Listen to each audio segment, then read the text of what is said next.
Obstructive sleep apnea is a super common disorder. It is a mechanical blockage in the back of your throat while you're sleeping that restricts your airway. Most common kind of symptoms are, snoring, drowsiness, daytime drowsiness, memory loss, feeling non-refreshed, in the morning.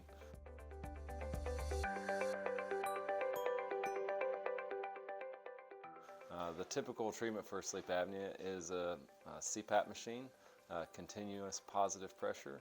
If you imagine taking a straw and pinching it off in the middle and then blowing through the top of the straw to relieve that pinch, that's very similar to how a CPAP machine works. Some people are unable to tolerate a CPAP machine, either due to claustrophobia or drying out of the tissues, or they not wanting to be kind of tied to a machine at nighttime. So an alternative to a CPAP machine is a oral device for the treatment of sleep apnea. The way the oral device works is it brings your lower jaw forward, and when it does that, it clears the blockage in the back of your throat. When it brings your lower jaw forward, it brings the tongue and the muscles and the tissues associated with it forward as well, and it clears that blockage. This is a mandibular advancement splint. It's made by Panthera.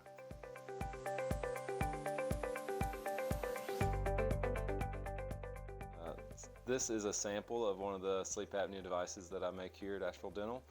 It is consisted of 2 night guards, an upper night guard and a lower night guard.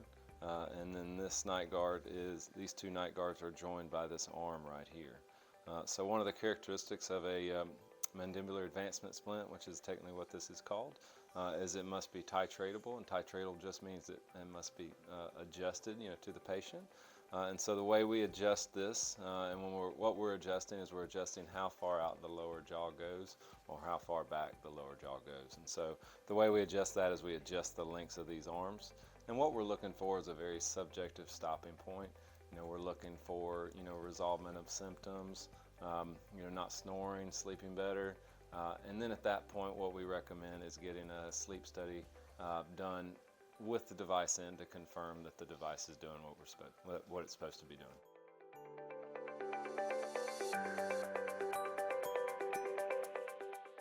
Yeah, so the device that I make is the thinnest device on the market right now for sleep apnea. So it's about the 2 night guards together is about the thickness of a traditional night guard, that you'd wear. It does take some time, getting used to.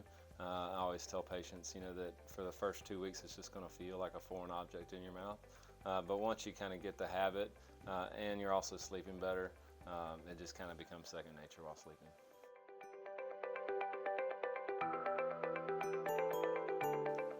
Yeah, so the ease of traveling with it's a lot easier. With the positioning, there are certain positions that we're sleeping in that are going to be more conducive, to sleep apnea. If you're laying straight flat back on your back, sleep apnea is typically going to be, worse. And so the positioning of your sleep, within a bed is probably going to be, still want to be sleeping on our side, to reduce the effects of, laying on the back. But we no longer have like tubes and everything attached to us while we're sleeping.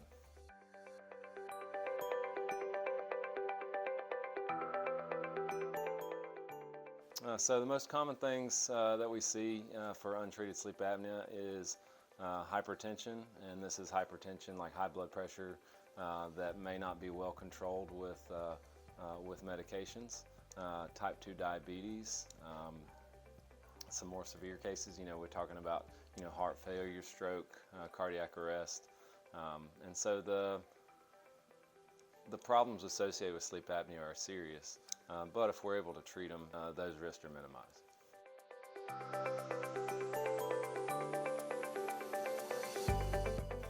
As far as costs associated with the device go, this device is covered under medical insurance, and I see everywhere from 0 to 100%, covered. It all depends on the individual plans, but what we do here at Asheville Dental is we work with the insurance company to determine, what the costs are associated with this device before we get started.